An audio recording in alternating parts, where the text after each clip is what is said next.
I reserve the right to no longer be interested in someone who doesn't align with my values. Walk away. That is the essence of what I want this entire podcast to be about. I'm going to talk heavily today about karmic soulmates and what that energy feels like, what it looks like, what it walks like. And then I also want to talk about how you can move forward in your life.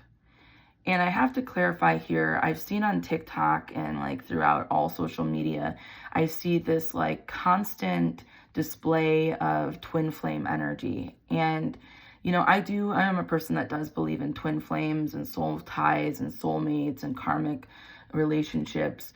But I am not a person who agrees with the psychology necessarily behind a lot of what people practice. A lot of people feel like, oh, I just have to get it together and then my twin flame is coming back and it's going to get better. And I've got to say right off the bat, most of the time, your twin flame can either, number one, be platonic or it can be a romantic connection. And this particular connection is somewhat kind of similar to a karmic tie, except a little bit more aggressive and a lot of chasing, pulling, and running away. And the thing about twin flames, though, is they're here to give us guidelines on basically awakening our spiritual essence. And a lot of people spend so much time focused on the nostalgia of what a twin flame really is that they lose focus on the reality of things that can be very psychologically damaging. And the twin flame energy in of itself is this really, really two halves to make a soul type energy. And it's so overused. It's Hollywood used at this point. And I hear it constantly about how amazing and incredible it is to be with your twin flame. And I got to hand it to you. I personally have experienced that energy, and it was there to awaken me. And it was time for me to move on. And my most painful experience has been to learn to detach from energy and to learn to detach from outcomes and let things go. I think that's a very strong part of my own purpose, and it's been a roller coaster ride in relationships. And so if you have any sort of issues similar to mine when it comes to relationships, believe me, you're going to want to pay attention to what I'm about to talk about. Because when it comes down to the spiritual world and our own relationships with others, we tend to create some sort of nostalgia about the past experiences that we had, almost kind of in a diluted way, because some of these relationships are highly manipulative, highly abusive, and frankly unethically, it's inappropriate. And there's a lack of boundaries in a lot of these relationships, such as a twin flame connection, especially given that it's such a push and pull. And I'm going to make a lot of people mad because I hear it all the time. I constantly hear different spiritual people going, oh, it's your twin flame, to the other person. And they're like, I knew it. But the problem is, when it comes to these connections, if we say that they are a twin flame, as a spiritual person, number one, we're basically feeding into this nostalgia that somebody has, and it will usually make them stick around on that particular person. And there is a lesson within that connection that needs to be learned. And so before we move any further, I need to clarify with you, every single relationship in your life, whether platonic, whether romantic, whether family, whether coworkers, or some acquaintance you just met off the street. Every single relationship dynamic is here to teach you a valuable lesson. And it's up to you to figure out what that lesson is in order to move forward with your life. And you can choose a person, and they can choose to not want to be with you. It is that simple. And you can choose someone all you want. You can literally worship the ground they walk on. And you can give all of yourself to someone, and they can still choose to not want you back. They can be a divine connection, for God's sake. They can be a twin flame. They can be a karmic attachment. They can be a soulmate energy. And if they don't choose you, you can't make them choose you. And so with that being said, a lot of people spend so much time holding an attachment to someone who's not even willing to choose them, because that's not the way the person sees the situation. And the other person holds that attachment. Oh, they're my twin flame. Oh, they're my soulmate. Oh, they're this. Oh, they're that. And they're going to come around and see me. And they miss all these other opportunities, all these other people that are coming in to provide them with more lessons. And so a lot of people spend the majority of their life stuck on a karmic relationship, or what they perceive to be a twin flame connection. And it's actually something that was meant to be a blip, like that, snap your fingers. They come in, they teach you a lesson, and then they leave. And I love how Medea puts it. She talks about how, the different people of the world are like seasons. Some are meant to stay, some have, a specific season that they're here for. And then she likens it to a tree, and then branches, and then leaves. And you gotta factor in that those seasons change and those leaves fall. Okay, they're meant to leave our life. And that is no different than a lot of the connections that we have in our world. We are not designed to be constantly with one group of people for our entire life. We are meant to come here, learn multiple lessons from multiple different types of people, places, and things, and have this very worldly experience, and then take that and evolve from it. And you can't do that if you stay so focused on having one specific person your entire life, especially if that person is karmic, especially if that person is verbally abusive, manipulative, or can't make up their mind about what they want. Because if they're not willing to choose you, it's not your problem. It's time to move on. And some people spend so much more time putting attachment to how it is their problem. Well, they don't choose me because of this, this, this, and this, and this. And remember what I said at the beginning of this. I reserve the right to decide to not be interested if you no longer align with my own values. And that particular phrase, think about it for a second. That means that you can decide that that person that may be coming in as a twin flame or a soulmate doesn't match your energy or doesn't align with the values that you have. And then you can say no. And people don't understand that that's the part of free will that we do have. We might not have a lot of control over certain aspects of our own soul journey and the blueprint that's already laid out for us, but we can choose to not have a connection, and we can just decide to have a different connection. And think about it. Thank God that's the case, because some of y'all are hung up and stuck on what you perceive to be a soulmate, and that person is nowhere near healed enough to have the capacity to love you in the way that you want them to love you. And so imagine being stuck your entire life with that one person who doesn't have the capacity or understanding or evolution of their own soul to love you in the ways that you need them to love you. Whew, that would be really, really painful. And so that brings me to karmic ties, to like what a karmic relationship is. That is a really heavily packed soul contract made with another person before you actually enter this lifetime. And it's that you guys are supposed to meet up at a certain time and learn multiple lessons together. And gotta hand it to you, the karmic relationships are some of the best sex you have ever had in your life, followed by the worst woes you've ever had. Okay. And anyone can tell you, the worst, most difficult relationship that they've ever had, usually the sex keeps them around. I've heard it like time and time again. I mean, I have heard some crazy stories, and one of my most personal favorite is the ones where they tell me about what they perceived to be a soulmate relationship. And they're like, oh, the sex is so incredible. But I'm like, God, Like, we can't get along. We fight like cats and dogs. And they don't realize that those particular relationships are some of the most profound, impactful relationships you can ever have in your life, because it's meant to come in. It's meant to smack you upside the head and realign you with your core values, realign you with your purpose.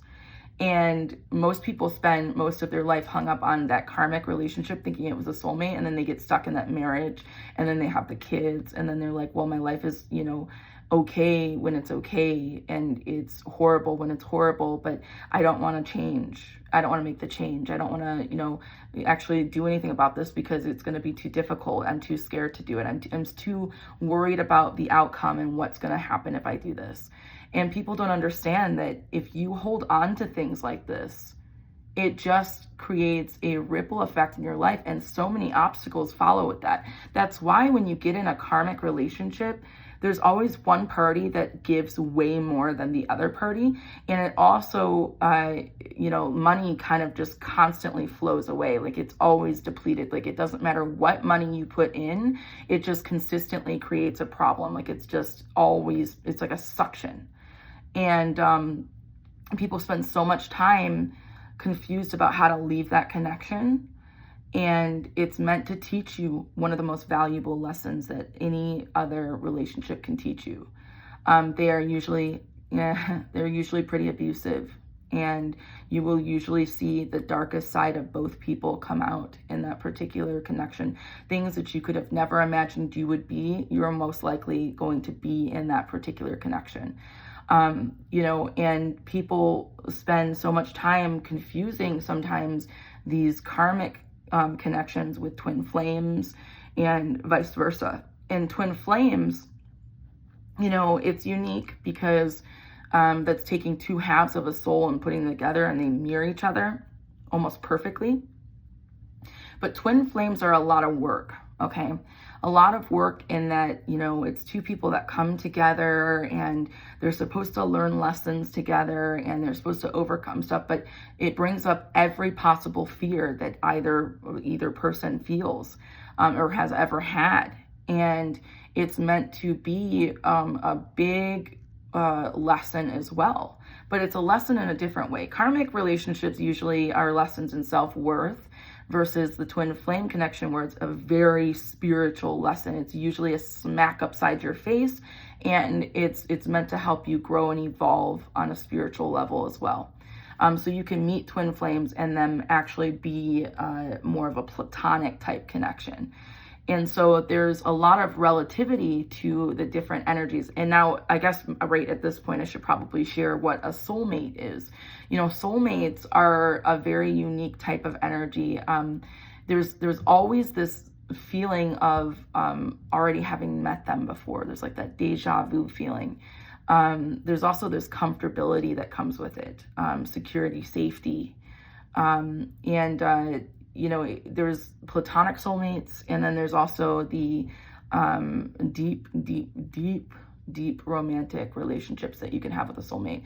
However, what I end up meeting is a lot of people that have been so wounded and they're in so much pain over their experiences with karmic relationships that they will usually meet a soulmate and ignore that soulmate because there's some behavioral issues that they are still so hung up on, they can't see any other energy. And so a soulmate relationship where two people start to choose each other sounds so boring.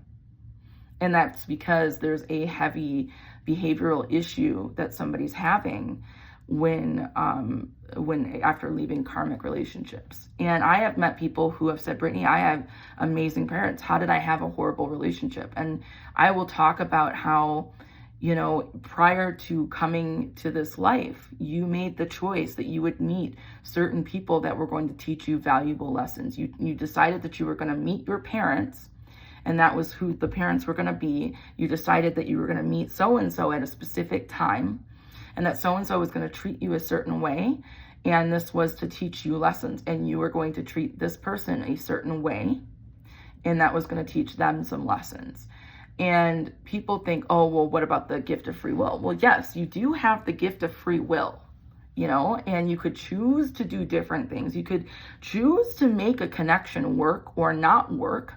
You can decide, oh, I don't like this person, or, oh, I'm not attracted to them, or, oh, I don't want to be with them.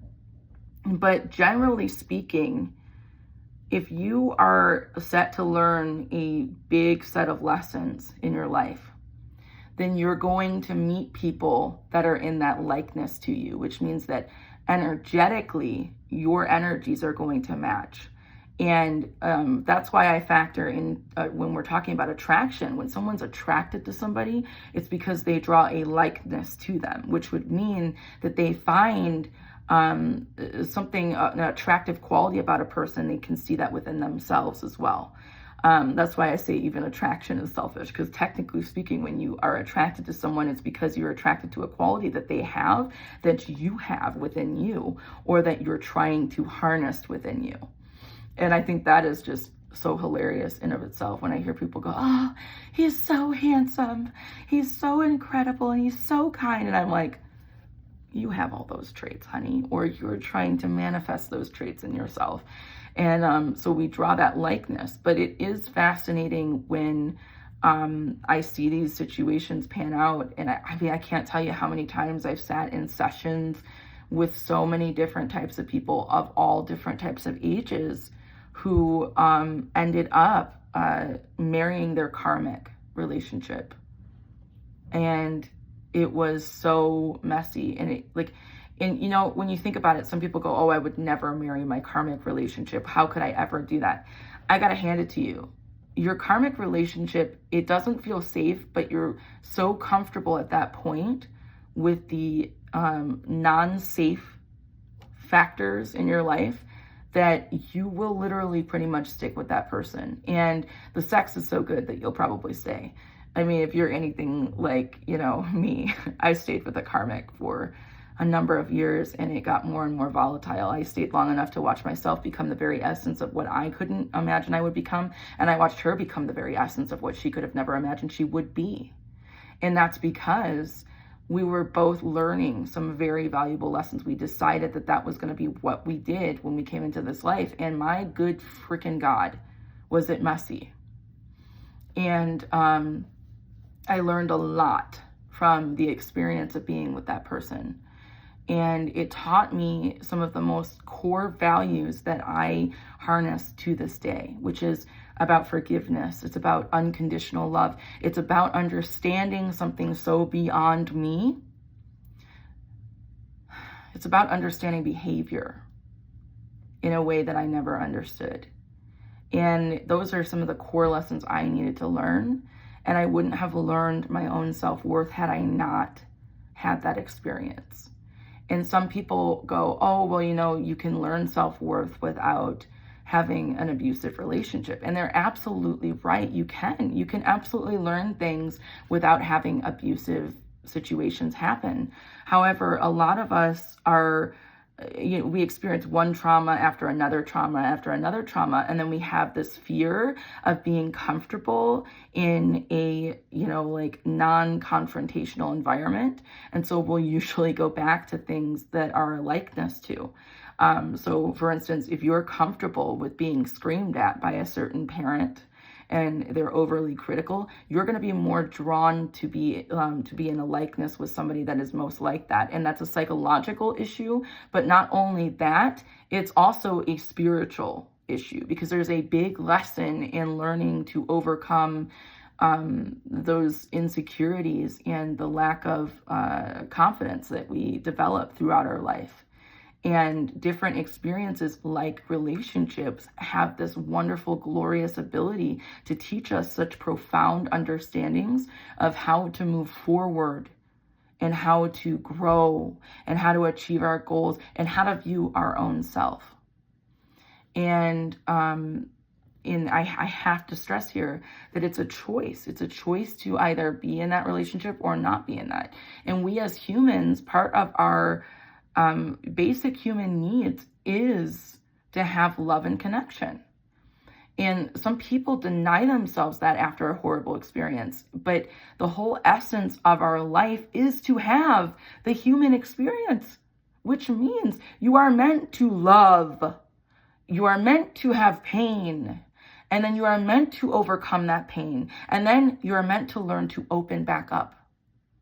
And whether that's in love or in life and experiences and beyond that, and you develop yourself in so many different ways, it's supposed to be like that. But a lot of people, after a really awful experience, will shut down for love and for human connection, and they think that they have to go their own separate way, and that's part of their ancestral lineage, that they have to, take on the generational karmas, and they have to learn to break the ties, and they have to do all of this, and they have to be single in the process, and they don't realize that their ancestors don't want them to be single.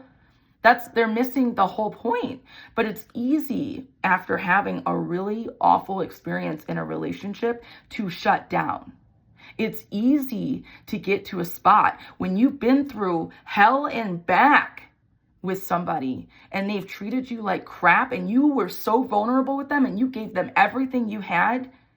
It's easy to shut down and never have another relationship again. What's hard is learning to find unconditional love within yourself and those around you while setting healthy boundaries and establishing balance within your own dynamics of your life. That is what's hard. But people spend so much time shutting down after horrible experiences, and they forget that their whole essence of being here on earth is to have different connections. I met a woman one time. She was about 21 or 22 years into her spiritual career. Beautiful, beautiful older lady. Oh my God, so gorgeous. And she has so many healing modalities that she's learned over the years and everything in between that. And she was shut down. Energetically, her heart chakra was shut down, and she had experienced so much pain when it came to love. It was back to back, very negative relationships. And I mean, they would always end with the same betrayal and everything in between that. And I spent a lot of time with her and got to really see what the essence of closing down really is about. And I can see where a lot of people, when they get in this mindset, even in the spiritual community of, Brittany, relationships, they're just karma. They're just karma. I'm not ready for any more karma. And they forget that the essence of being human is karma. That means that you got to learn lessons. And as long as you're breathing in this bodysuit, there's a lesson to be had. And you can either accept that or you can become bitter to it. And so I watched this lady become bitter to the idea of love and then bitter to the idea of obligation within relationships, practically all types of relationships, because of the fact that she was more afraid of being in a connection and being open again than having, the human experience. And I personally feel that, a lot of people share that, where it's like, well, what's the point of being in a relationship? I met someone one time who was divorced for 14 years and comes to me, I'm looking for love, Brittany. I'm really looking for love. And I'm like, in those 14 years after your divorce, at what point have you been open to receive love? Well, I'm open all the time. I'm ready for that person to walk in. But it's like literally, I'm open while closing yourself off. You're saying you're open, but you're really closed off. You're not ready to receive that love.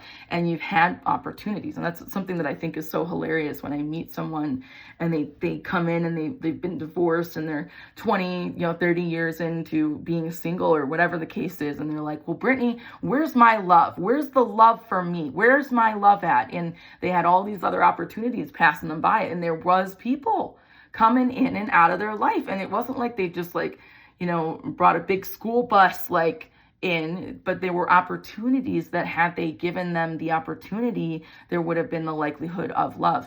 And what I think is fascinating is I want to kind of explain the redefinition of what actual love is, okay? People spend so much time focused on, oh, love means that they're always there, that they're always doing this, that they're doing this, and, you know, they're going to remember my birthday. They're going to remember everything that I am. They're going to remember every possible thing that went wrong for me. They're going to be nostalgic. They're going to pay attention to me. They're going to do, and they set these really high standards, and they have to show up that way every single time. And they have to show up that way even more because, oh, I've had a lot of negative experiences. So because of those negative experiences, now I'm expecting them to show up a certain way, and they have to be this way. And in reality, most of the time, love doesn't start out that way. And you have to understand and factor in that everybody loves differently and has different capacities of love. And love doesn't really have those bounds. Love is it endures all things. Love is not conditional. Love is very unconditional. However, with that being said, you can love someone and not want them in your life. You can love someone so much, but them still not be a healthy person to be in your environment.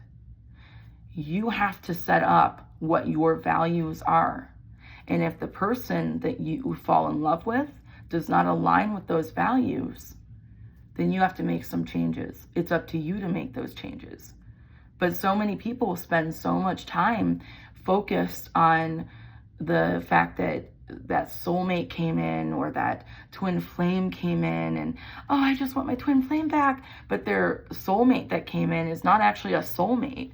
It's probably a karmic tie. It's, you drew a likeness to that particular energy, and it's actually an energy that's not necessarily very healthy. And there are some connections that are so beautiful, that are so incredible, but people throw them away because it's not what they think it should be. And by what they think it should be is, oh, well, they didn't remember this and they didn't remember that, and they're not loving me in the way that I want to be loved. And if that's the case, if you're looking for someone to love you in the way that you want to be loved, then you should probably just stay single.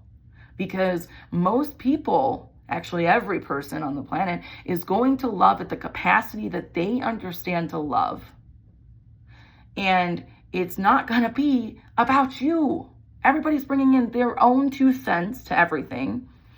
And sometimes that means that what you perceive it to be isn't going to be what it actually is. So it's up to you to decide, what are your values? What are you aligned with? And based on that, does this other person align with that as well? And even in a connection, you want to have healthy respect and healthy core values that each person shares in that. And if there isn't healthy core values that are in that particular connection, then there is a lack of respect there. Because how can you respect someone that doesn't align with your values? How can you respect someone who kind of does things different, that doesn't align at all with who you really are on the inside? And there's a big difference between having diversity, being a completely different type of person than the other person, and being a person that has these particular expectations that don't align with somebody. And you can have expectations that aren't fulfilled in a relationship and it still be a healthy relationship, but your core values have to be aligned. You don't, and this is where people argue, oh, well, if they are not the same religion as you, you can't be in a relationship with them. I will kind of take this a little bit further. If they're not in the same religion as you, it might be okay, but how different is this religion? How much value do you put into the religion? The reason being is there's certain doctrines and philosophies that people abide by, that if you put 2 people that are the complete opposite together who don't share those same values, well, then it's kind of an ethical code issue. And then you're putting two people together that don't align. And that can be a serious issue. Now, on another note, though, you can literally be in a relationship with someone who has completely different political views as you, completely different abstract thoughts as you, but there has to be some sort of value that you both are at the same alignment with. And the moment that there isn't that there, then there's no respect. And respect is something that's earned over time. It's earned through healthy communication, through showing up consistency. It's earned by taking time out to understand one another and learning what the other's philosophies are, learning what the other values, learning how to respect those values. And it requires patience. It requires understanding. And a lot of people get their feelings hurt about the way that somebody treats them, and they become super overly sensitive about how their partner is and what their partner does and what doesn't do. And they don't understand that there is a lot more to a person than just the surface level. And I say that because I meet people all the time. Well, my spouse did this and this and this. They forgot my birthday and they forgot this and they forgot that. And they don't factor in that, their spouse is here having a human experience. And there's a lot of pain that comes up, a lot of emotional issues, a lot of feelings. And a lot of times people will get in these relationships and they will expect the other partner to fill some sort of void. And that's where problems start to happen, is when you have no values and you go into a connection trying to adopt values and then trying to fill a void. And I see that often. And for some reason, what's coming up in my mind right now is quite a few times when I've read people. I like to really read people, like reading their trauma, their emotional issues, and relationship dynamics and patterns of behavior that they develop. I find it fascinating because the moment that you start to see what a person does and how they act and what their emotions are like, you can start to kind of tell the story of their life. And a lot of, women that I have sat with complain about their relationships, say, oh my gosh, my partner is this way, this way, this way, this way. And I will look at that person and read their feelings, emotions, the trauma, the patterns, what their attachments are, everything and beyond that. And what blows me away about these connections is a lot of them have no sort of understanding that they are actually the verbally abusive one. And I see that quite often, where I will see these two dynamics and one person is heavily complaining about the other, and it's like this victim mentality. Well, they're the ones that are the problem. They're creating all the problem. And you can see the verbal abuse that's happening, and it's playing out like a movie. And so I will sit there and I will try to find ways to bring that out to a person, like, hey, let's talk about the way that you talk to your partner.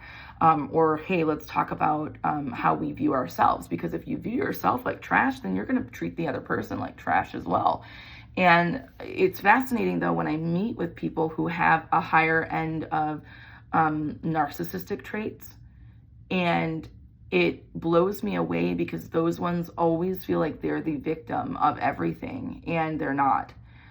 There usually is a whole nother dynamic and approach to it. And as a psychic medium, I kind of have the ethical issue, because if I'm meeting with someone who's displaying a heavy volume of narcissistic traits and they're treating their spouse a certain way, there's I guess for me, the difficult issue of how do I explain this to the person in front of me without disrespecting their own core values and disrespecting their own perception of the situation, because their perception and their feelings and their thoughts, it is valid. But so is the other person on the other end of that. And while we're not perfect, we display certain traits that represent certain things that need to be honored. And I can't stress enough that I believe that we all display certain narcissistic traits, And those traits represent something. And we have to figure out what they represent. And there's so much to human behavior besides just relationships and disorders and, different illnesses, mental illnesses that people have. But in the end, it's all energy. And your bodysuit is designed in a certain way to be reactive to the world around it. And a lot of times, due to traumatic events that have occurred in your life, you're going to be more prone to certain disorders based on your own genetic makeup, based on your own karmic ties that you have from other lifetimes, and you got to factor in your issues that you have with family and generations of family as well, ancestral. At that moment, things can become very diluted, and we can start to view the world around us as though we're constantly being victimized, and oh my God, there's always another problem. Oh my God, there's this, and woe is me. I'm just looking for the best love of my life, but the problem is the best love of your life is not how you perceive it. It's a perception issue. I could go on for hours about this, but in the end, the point is that we have to change our view of how we view relationships and the many dynamics to it. It takes two people to tango. And even in a setting where it's a highly abusive relationship, it takes two to tango. And I hear a lot, well, oh, I didn't do that, Brittany. You have no idea. And I do. I've been in a very physically domestic violent relationship. I've had my string of rare, very, very intense relationships. Not only that, I was raised by a narcissistic person who was clinically diagnosed with narcissism. And I personally have spent a large part of my life trying to understand human behavior, because if I could understand how someone can do something evil or hurt another person, then that can help me understand something that's bigger than me. And what I've discovered is that the whole essence of soulmates, karmic ties, soul ties, you name it, twin flames, a lot of it is very nostalgic. A lot of people perceive it to be a certain thing that it actually really isn't. You have so many different types of connections that come into your world, and they're meant to teach you something so valuable and so impactful. And it's up to you to learn those lessons. It's up to you to decide where your core values lie and how you want them to show up and what you need in that situation. And if someone doesn't align with that, then it's up to you to detach from that. And the art of detachment is a whole nother kind of ball game. When we're talking about releasing and letting go of past wrongs, of past hurts, of people, places, and things, if it was easy, everyone would do it. It's like forgiveness. If it was easy, everyone would do it. Detachment means that we have to get to this place where we're no longer impacted by that particular situation or person. We're no longer concerned about the outcome of a situation. And that in of itself is a very difficult concept that a lot of people spend a large part of their life trying to understand, and they never actually get to it, because I meet them in the spirit realm and they're still attached to things, people, places, everything, even right down to how they passed away. Well, I wasn't ready to pass away. I can't believe this happened. Or I don't know how this happened. How could this happen? I can't go over there to the other side. Why should I go? It's not my time. It's not supposed to happen like that. It happens so fast, Brittany. I don't know what I'm doing. I meet them all the time. But the whole essence of learning to let go and detach is getting to a place where you understand that this doesn't align with you. That holding an attachment to an outcome that you want to happen, you can want it to happen so bad, but it still might not happen. Or you could want things to be a certain way, and it still might not happen that way. And so learning to kind of almost come away from this attachment, that's in of itself a whole nother topic. But you want to learn to detach. And a quick technique that has worked for me in the past has been to visualize whatever I'm trying to detach from. and see it getting smaller and smaller and smaller and smaller and smaller and smaller until it's so small that I can no longer see it anymore. And that's one way to detach. That's one way to release an energy, is to get to the point where you kind of almost make it smaller and smaller to where it kind of impacts you to the point where you're kind of pulling away from that situation. Another way would be to overlay it with another image. I used to do that a lot with different traumatic events that I had. I overlaid it with more peaceful images. So I took a traumatic event and I screenshotted it in my mind, held that screenshot, and placed another screenshot of a more happy event or peaceful event over that particular event that occurred. And some people go, Brittany, that doesn't work. But that's like Neuro-Linguistics Programming. It's a particular technique called swishing.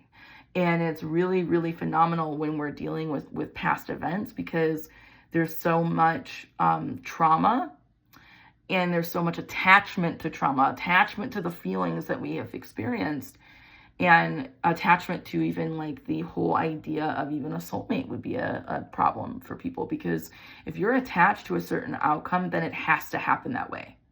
Then it can't happen any other way. And if you are attached to that, well, then you're usually going to repel away that very essence of that, because you're in a depleted state. You're coming towards this particular thing. It has to happen this way, because if it happens this way, then I'm going to get what I need. I'm going to get what I want. I'm going to get everything I need, and it's going to be great. So you're depleted on something. You're missing something that you need, and you have to have it that way in order to get what you need. So now you have an attachment to that control, to what you have to have. And what happens if it doesn't happen that way? What happens if it's going to be something completely different? And some people go, oh, well, Brittany, I would be okay if it didn't happen that way, but I'm going to hold an attachment to this because it's got to happen this way. And if I think about it enough, I'll make it happen. And in reality, you end up creating the very essence of what you didn't want to create by holding an attachment to something. Like if you want money, for instance, you become very attached to the concept of not having enough of it, and you need more of it. We need more. Well, now you're coming from that lack. You're coming from that point of view of depletion, and then you're trying to bring something to you, and you're literally repelling it away by the essence of thinking that you are depleted. So learning to get to the state of not lacking is where you want to be at. And so when you want to detach from something, whether that be a person, place, or thing, at that point, you want to throw a lot of self-love in. So a lot of self-care needs to be there. Literally like block that energy. Something I tell people often when we're talking about releasing an attachment to a particular person who comes in and out, who doesn't know what they want to do with us, because that does frankly happen quite more than I want to even admit. I personally have been through that in my own love life. I have had a lot of love life patterns, and at one point, there was this particular time where I realized that to detach from a certain energy, I had to not only let go. Letting go meant that I had to hang up the phone. I had to stop counting how many days I made it. And I had to focus my awareness on myself. I filled up my schedule with things to do.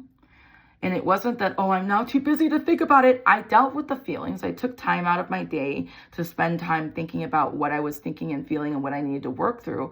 But I also made sure I filled up my time. I made sure I had more time to focus my awareness back to myself, so that when those moments of missing someone and wanting to go back to them would come up, I would have filled up so much of my time with other events that I didn't have time to actually do that.